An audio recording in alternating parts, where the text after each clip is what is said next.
My parents left me at a gas station as a joke. Let's see how long it takes him to get home. I never went back. 20 years later, they finally found me. This morning, 39 missed calls. I never thought I'd be sharing this story, but after seeing a TikTok about parents teaching their kids lessons, something in me just snapped. I'm 36 now, but I can still smell the gasoline and feel the hot summer air from that day 20 years ago. My parents, Gerald and Denise, were what you'd call tough love enthusiasts. Growing up, everything was a life lesson or a character-building exercise. They'd do things like wake me up at 3 a.m. to mow the lawn because I forgot to do it the day before, or make me walk to school in the rain when I missed the bus, even though Mom was heading that direction anyway. That July morning started like any other summer day. We were driving back from visiting my sister Sabrina at college, about 4 hours from home. I was in the back seat, half asleep, listening to my iPod. Yeah, dating myself here. Dad needed to get gas, so we pulled into this middle-of-nowhere station off I-95. "Scott, go get me a coffee," Dad barked from the driver's seat. I dragged myself out, grabbed his cash, and went inside. The cashier was this older guy who looked half dead from the heat. The coffee machine was broken, so I had to wait while he made a fresh pot. When I came back out, the car was gone. At first I thought they'd moved to a different pump. Then I noticed our beat-up Camry pulling onto the highway. I stood there, coffee getting cold in my hand, watching their taillights disappear. My phone buzzed. A text from Mom. "Let's see how long it takes you to get home. Consider this a lesson in problem solving." That fucking smiley face. I tried calling. Straight to voicemail. Every time. After about 20 minutes, Mom sent another text. "Don't bother calling. Your father says you need to figure this out yourself. See you when you make it home." Here's the thing. This wasn't even the worst thing they'd done. 2 years earlier, they'd locked me out of the house in February because I got a C+ in chemistry. Maybe a night in the cold will help you focus on your studies. That time, I broke into our garage and slept there. They were pissed about the broken window. Made me pay for it with my McDonald's money. Standing there at that gas station, something just clicked, or maybe broke. I looked at that coffee in my hand, still steaming, and realized I was done. Just done. I had about $140 saved up from my summer job at the local pool. My backpack was in the car, but I had my wallet and iPod. I went back inside and asked the cashier where the nearest bus station was. "About 2 miles that way," he said, pointing. "You okay, kid?" "Yeah," I said.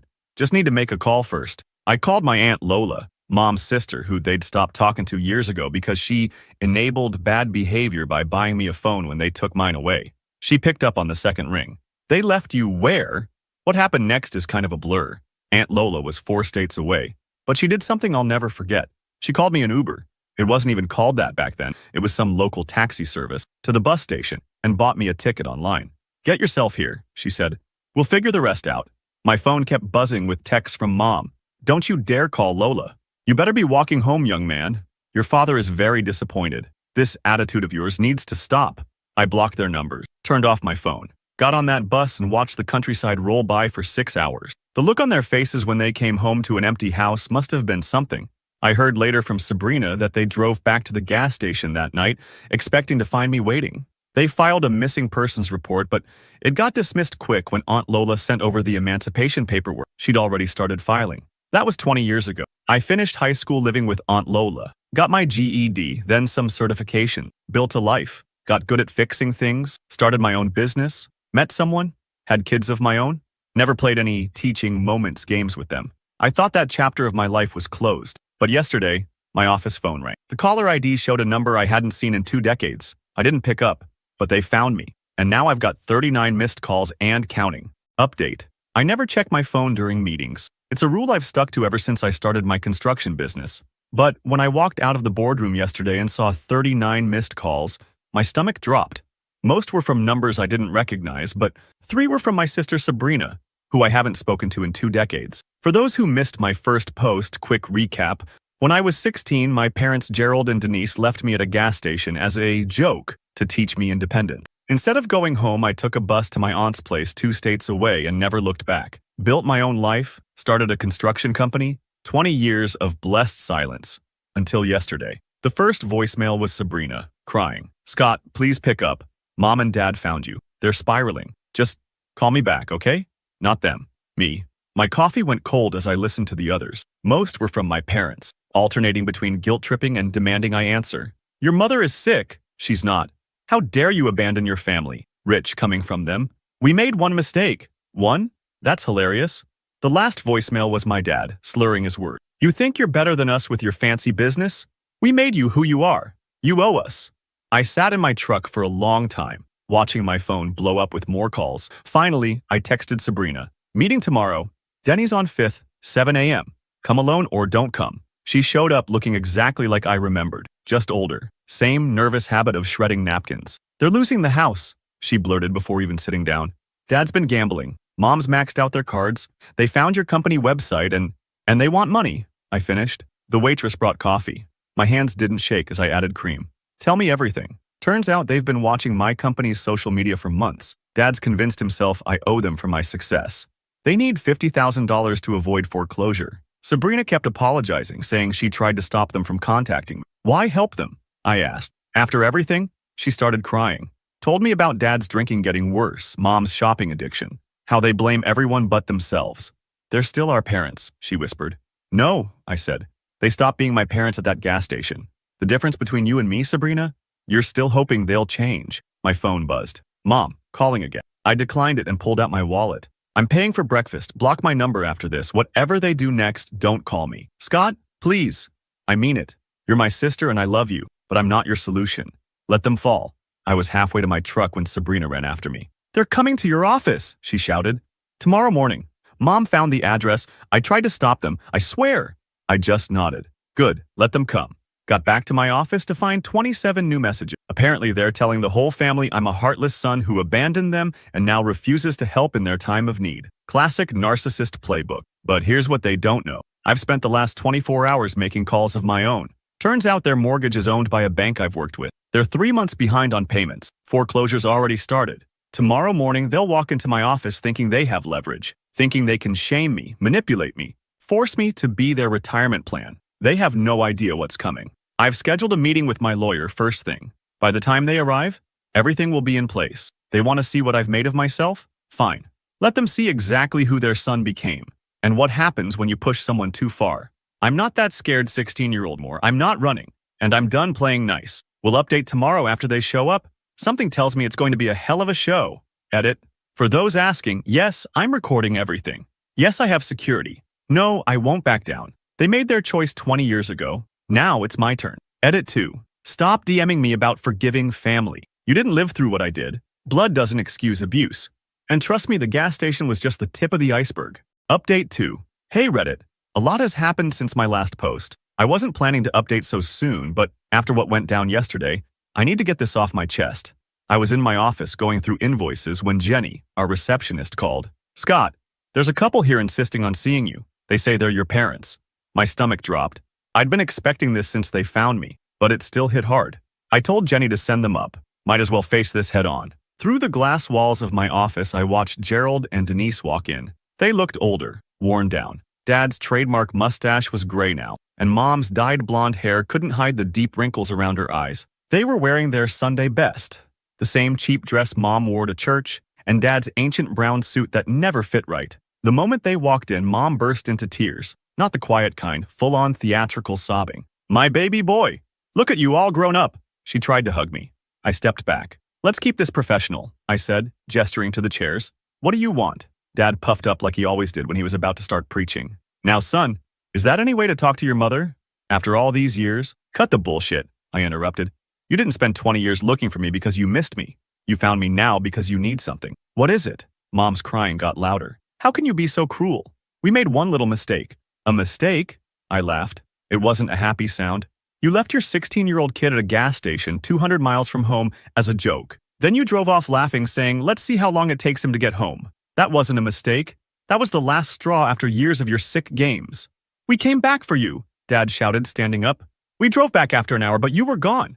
Yeah, I was gone. And I stayed gone. Best decision I ever made. I pulled out my phone and pressed record. Now, state your business or leave. That's when the truth came out. Between Mom's sobs and Dad's angry outbursts, they explained their situation. They'd taken out a second mortgage on the house for Dad's foolproof investment scheme. Now they were 6 months behind on payments. The bank was foreclosing. They needed $175,000 to save their house. You've done so well for yourself, Mom whimpered, gesturing at my office. Surely you can help your own parents? I let them finish. Then I reached into my desk and pulled out a folder. Funny you should mention the house. See, when I heard you were looking for me, I did some digging. Found out about the foreclosure. So I had my company buy your mortgage debt from the bank. The silence was beautiful. Their faces went from confusion to shock to fear. What does that mean? Dad's voice had lost its thunder. It means you have 30 days to vacate the property. My company acquired it legally at auction last week. We're demolishing it for a new development project. Mom started wailing. Dad's face turned purple. You can't do this. That's our home. Like the gas station was my home? At least I'm giving you 30 days. You gave me 30 seconds. Dad lunged across the desk. I stood my ground as security rushed in. I'd had them on standby. As they dragged my parents out, Mom screamed that I was evil, that I'd rot in hell. Dad threatened lawsuits. I just watched through the glass as they were escorted out, still recording everything. My phone buzzed, a text from my sister Sabrina. They just called me crying. What did you do? I typed back. What they taught me to do, look out for myself. I've spent 20 years building myself up from nothing. Now I'm going to use everything I've learned to tear down the house that was never really a home. The demolition starts next month. I'll update when it's done. Edit. My aunt, Mom's sister who took me in, just called. She's proud of me. That means more than revenge ever could. Final update. First, thank you all for the support on my previous posts. Never thought my story would get this much attention. What happened in the last few days? Well, let's just say karma finally caught up with them. After I bought their house at the auction, legally through my company, my parents Gerald and Denise completely lost it. They started calling every single relative, telling them how their ungrateful son was throwing them out on the street. Thing is, they didn't expect me to have proof of everything. Remember those old Nokia phones that could record calls? I kept one from back then. Had their prank recorded, them laughing as they drove away, saying, let's see how long it takes him to get home. Kept it all these years. Also had a whole folder of old birthday cards with lovely messages like, maybe if you weren't such a disappointment. Saved up. 20 years of documented emotional abuse, all neatly organized. Yesterday morning, I mass emailed everything to the entire family. Every single relative got to hear that recording. See those cards. Read the text messages. By noon, my sister Sabrina called me crying. Turned out dear old mom and dad had been painting a very different picture all these years. They told everyone I ran away because I was on drugs. Classic. But here's where it gets good. Remember how I said I was going to demolish their house? Well, I did exactly that. Had the permits ready and everything. Called them to come watch. They showed up with my Aunt Lola, Mom's sister, thinking she would talk some sense into me. Instead, they got front row seats to watching their precious house get torn down. Mom was screaming about her garden. Dad was threatening to sue. With what money, Gerald? I stood there drinking my coffee, watching them lose it. 20 years of their abuse, gone in 2 hours. The look on their faces when the bulldozer went through Mom's prize-winning rose garden? Priceless. But I wasn't done. See, that land is actually in a decent location. Instead of some fancy development, I'm building affordable housing. 20 units, reasonable rent, priority given to single parents and their kids. Already got the plans approved. The best part? I'm naming it Annabelle Haven, after my aunt who took me in when I was 16. She passed away last year, but she'd love knowing her name is on something helping people escape bad situations. Mom and Dad tried to rally the neighbors against me. Showed them childhood photos of our happy family. Too bad those neighbors remembered how they used to hear me crying at night. One of them, Mrs. Henderson, even came up and hugged me, said she always regretted not calling CPS. This morning was the final showdown. They came to my office again, this time all humble and sorry. Dad actually cried, said they were about to be homeless. Mom promised she'd forgive me if I just helped them out. I let them talk for 10 minutes straight. Then, I handed them a rental application for one of the new units. Told them they're welcome to apply just like anyone else, but they'll need references and a clean credit check. Their faces? Man, wish I had a picture. But we're your parents, Mom screamed. Dad started with his usual, after everything we've done for you, speech. I just smiled and said, yes, after everything you've done, this is exactly what you deserve. The demolition crew starts at 7 a.m. tomorrow. Don't forget to take your garden gnomes. They're still blowing up my phone. Sabrina says they're staying at some cheap motel claiming they'll sue me. Good luck with that. Everything I did was completely legal. Their house goes down tomorrow, and I'm going to live stream it on Instagram for the whole family to see. You know what's funny? For years, I dreamed of revenge, imagined all sorts of crazy scenarios. But in the end, just letting them face the consequences of their actions feels better than anything I could have planned. They threw away their son over a cruel prank, and now they get to watch as everything they built gets torn down to help people they would have looked down on. Tomorrow, I'm bringing lawn chairs and popcorn to watch their house come down. Anyone want to join? Edit. To those asking, yes, I'm really going through with the affordable housing plan.